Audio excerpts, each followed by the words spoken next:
वक्फ bill पर दिल्ली सरकार का पक्ष सुनेगी जेपीसी। शीतकालीन सत्र इस दिन से शुरू होने की उम्मीद। दिल्ली वक्फ बोर्ड के प्रशासक अश्विनी कुमार की प्रस्तुति पर विपक्षी सदस्यों के विरोध के बाद वक्फ संशोधन विधेयक संबंधी संसद की संयुक्त समिति ने मंगलवार को दिल्ली सरकार का पक्ष सुनने पर सहमति जताई। जेपीसी अध्यक्ष जगदम्बिका पाल ने दिल्ली वक्फ बोर्ड को यह आश्वासन दिया। अश्विनी द्वारा समिति के समक्ष अपनी बात रखे जाने का विपक्षी सदस्यों आपके संजय सिंह, दमुक्र के मोहम्मद अब्दुल्ला और AIMIM के असुद्दीन ओवैसी ने विरोध किया था। विपक्षी सदस्यों का कहना था कि वक्फ बोर्ड के प्रशासक जो प्रस्तुति समिति के समक्ष देना चाहते हैं उसे दिल्ली के मुख्यमंत्री आतिशी ने मंजूरी नहीं दी है। इस मुद्दे के कारण सोमवार को समिति की कार्यवाही रोक दी गई थी और लोकसभा महासचिव उत्पल कुमार सिंह से इस मुद्दे पर राय मांगे जाने के बाद अश्विनी कुमार को बोर्ड के समक्ष अपने विचार रखने के लिए कहा गया था। विपक्ष ने दिल्ली वक्फ बोर्ड के प्रशासक के रूप में एक गैर मुस्लिम व्यक्ति की नियुक्ति पर भी सवाल उठाया और तर्क दिया कि कानून इसकी अनुमति नहीं देता है। भाजपा के एक सदस्य ने इस पर पलटवार करते हुए कहा कि पहले भी इन पदों पर गैर मुस्लिम व्यक्तियों को नियुक्त किया गया है। इसके बाद तीनों विपक्षी सदस्य हाल के केंद्र में जमा हो गए और लगभग 1 घंटे तक नारे लगाते रहे, जिसके बाद जगदम्बिका पाल नरम पड़े और अपने प्रतिनिधि के माध्यम से इस मुद्दे पर दिल्ली सरकार का पक्ष सुनने के लिए सहमत हुए। वक्फ विधेयक पर जेपीसी बैठक के दौरान कांच की बोतल तोड़कर अध्यक्ष जगदम्बिका की ओर फेंकने पर 1 दिन के लिए निलंबित किए गए तृणमूल कांग्रेस के सदस्य कल्याण बनर्जी ने मंगलवार को कहा कि पिछले सप्ताह समिति की बैठक में भाजपा सांसद अभिजीत गंगोपाध्याय ने उन्हें उकसाया और कांच की बोतल फोड़कर अध्यक्ष पर फेंकने की उनकी कोई मंशा नहीं थी। इसका खेद है।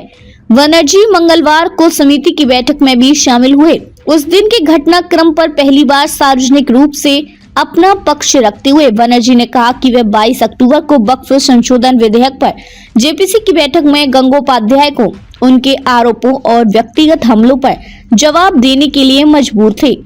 टीएमसी नेता ने आरोप लगाया कि जब गंगोपाध्याय बोल रहे थे तो मैंने उनसे सवाल किया, फिर उन्होंने मेरे और मेरे परिजनों के खिलाफ अभद्र भाषा का इस्तेमाल किया।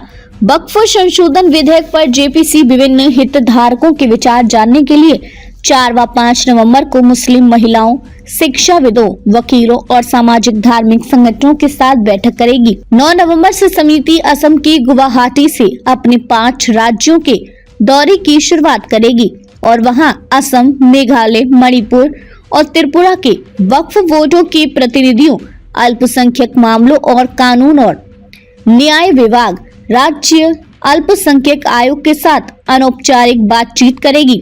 उसके बाद समिति उड़ीसा की भुवनेश्वर में 11 नवंबर, बंगाल में 12 नवंबर, बिहार में 13 नवंबर और उत्तर प्रदेश के लखनऊ में 14 नवंबर को हितधारकों के साथ चर्चा करेगी। जेपीसी को संसद के शीतकालीन सत्र के पहले सप्ताह के अंतिम दिन तक विधेयक पर अपनी रिपोर्ट प्रस्तुत करने को कहा गया है।